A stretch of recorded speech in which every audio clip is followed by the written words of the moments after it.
ভক্তকে বুকে জড়াইয়ে ধরে কাঁদছে মা। এখানে প্রশ্ন হয়, যিনি বিশ্ব ব্রহ্মাণ্ডের মালিক, যিনি বিশ্ব জগতের কর্তা, তিনি ভক্ত সঙ্গ পাবার জন্য ধরা ধামে ছুটে আসে। যুগে যুগে ধরা ধামে ছুটে আসে। আমরা এই জগতে মানুষ জন্ম পেয়ে, আমরা এই জগতে মানুষ হয়ে একজন ভক্ত হয়ে ভক্তকে যে বুকে জড়াইয়ে ধরবো, মানুষ হয়ে মানুষকে যে বুকে জড়াইয়ে ধরবে, সেটা আমাদের লজ্জা হয়। মহাপ্রভু বললেন, লজ্জা ঘৃণা ভয় তিন থাকলে তোমাদের আমার কৃপা সম্ভব নয়। কে উঁচু কে নিচু, জাতকুলের কোনো বিচার নেই। আমরা সকলেই এক জাত। যে চরণ থেকে এসেছি আবার সেই চরণেই ফিরে যেতে হয়। মুচি হলেও শুচি হয় যদি কৃষ্ণ ভজে, শুচি হলেও মুচি হয় যদি কৃষ্ণ ত্যাজে। তার যেগুলি জন্ম হোক না কেন, অন্তরে যদি থাকে আমার গৌর ভালোবাসা, গৌরকে যদি কেউ ভালোবাসার মতো বাঁচতে পারে, আমার গৌর হরি যে তাকে ভালোবাসে গো মা। গৌর হরি ভালোবাসে যে, সেটা তো দেখা যায় না। বলে আমাদের কাছে আসে না, বুকেও ধরে না। কই আমাদের কেমন করে ভালোবাসে, কি করে বুঝতে পারবো? কি এই জগতে ভালোবাসার মানুষ আমাদের বুকে জড়াই ধরে কত আদর যত্ন করে ভালোবাসে, কিন্তু গৌর যে আমাদের ভালোবাসে কি করে বুঝতে পারবো? মহাজন ভাবযোগ্য দেখুনি বললে,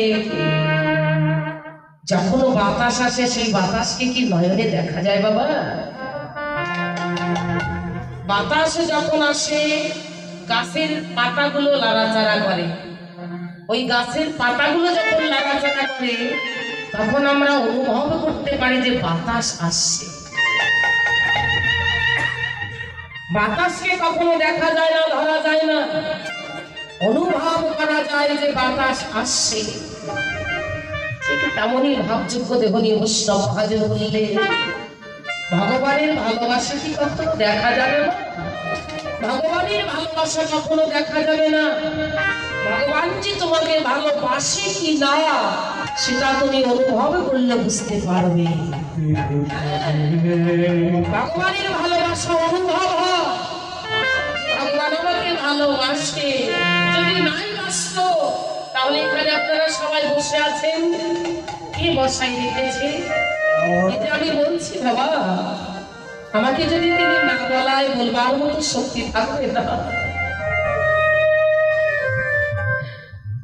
আমাদের সকলকেই তিনি ভালোবাসেন, ভালোবাসেন বলে আমরা পৃথিবীর বুকে বেঁচে আছি।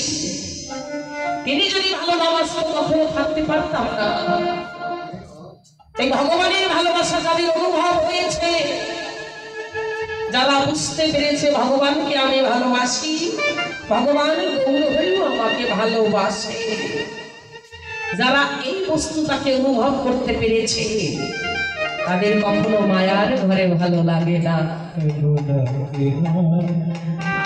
প্রমাণ হচ্ছে, দেখো আমার কত বাবারা, কত আমার মায়েরা, ভগবানের ভালোবাসাকে যারা অন্তরে অনুভব করতে পেরেছে, তাদের মায়ার ঘরে স্ত্রী পুত্র কন্যা যতই ভালোবাসো, তাদের হরি কথা কৃষ্ণ কথা শুনে প্রাণ কেঁদে উঠবে।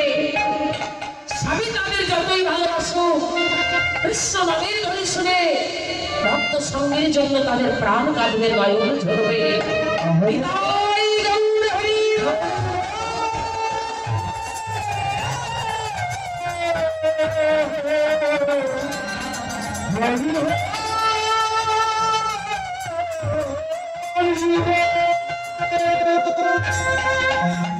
যেমন তুমি ভগবানের ভালোবাসা অনুভব করতে পেরেছেন আমার এই বাড়িওয়ালা, আমার কাকু, আমার দাদারা, যদি অনুভব করতে নাই পারত, আঙ্গিনার মাঝে আপনাদের মতো সাধুগুরু বৈষ্ণবের চরণ ধুলি পেত না।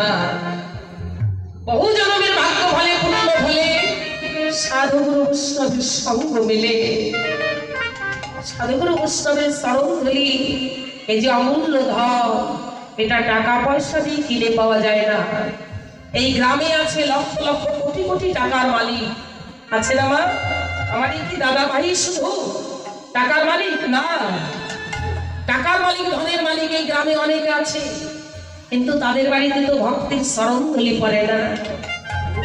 এখানে এই কীর্তন না হয়ে যদি অন্য কোনো অনুষ্ঠান হতো, মানুষ আসতো, কিন্তু আপনাদের মতো ভক্তের চরণ ধুলি পাওয়া যেত না। ভক্তের চরণ ধুলি বহু পুণ্য ফলে, ভাগ্য ফলে পাওয়া যায়। আমাকেও বায়না করে নিয়ে এসেছে এখানে কীর্তন করার জন্য। জানি না বাড়িওয়ালা দাদা ভাইয়ের কীর্তন দিয়ে কতটুকু লাভ হবে, কিন্তু সেখানে বড় লাভ হবে, সেখানে বড় ফল পাবে। এই কীর্তন উপলক্ষে, একটু কীর্তন উপলক্ষে যদি কোনো পরম বৈষ্ণবের চরণ ধরি দাদা ভাইয়ের আঙ্গিনায় পড়ে, আঙ্গিনা ধন্য, গ্রাম ধন্য।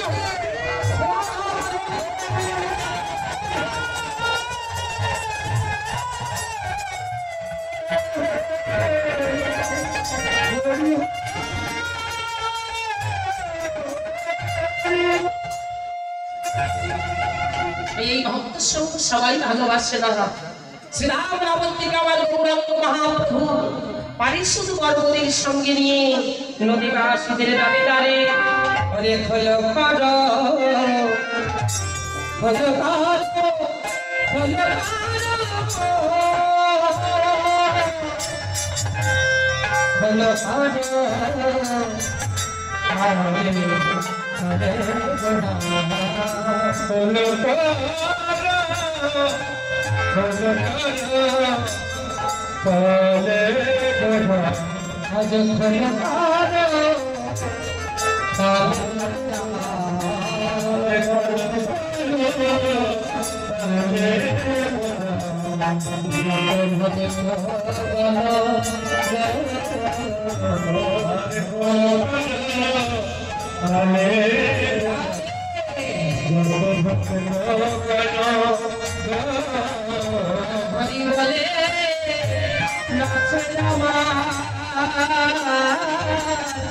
দেখো শ্রী সখীর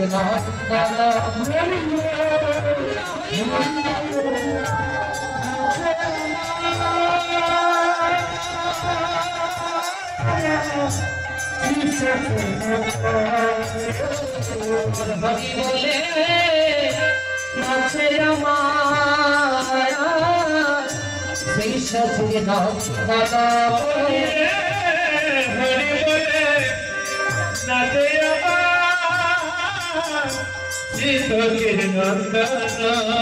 হরি বলে নাচিছে,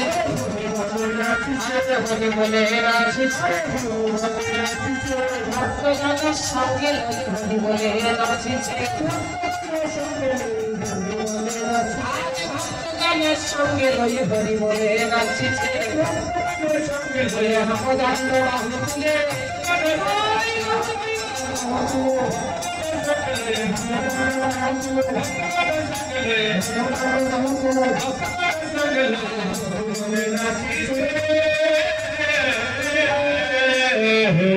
ভালো করো তার সঙ্গে নিয়ে প্রভু আমার হরিনাম কৃষ্ণ নাম করতে করতে যাচ্ছে। যখন হরিনাম কৃষ্ণ নাম করতে করতে যাচ্ছে, হরিবল হরিবল। আমার বাড়িওয়ালা দাদা ভাই, তাই না? আপনারা সবাই মিলে আশীর্বাদ করবেন। ভক্তের কৃপা না হলে তখন আমার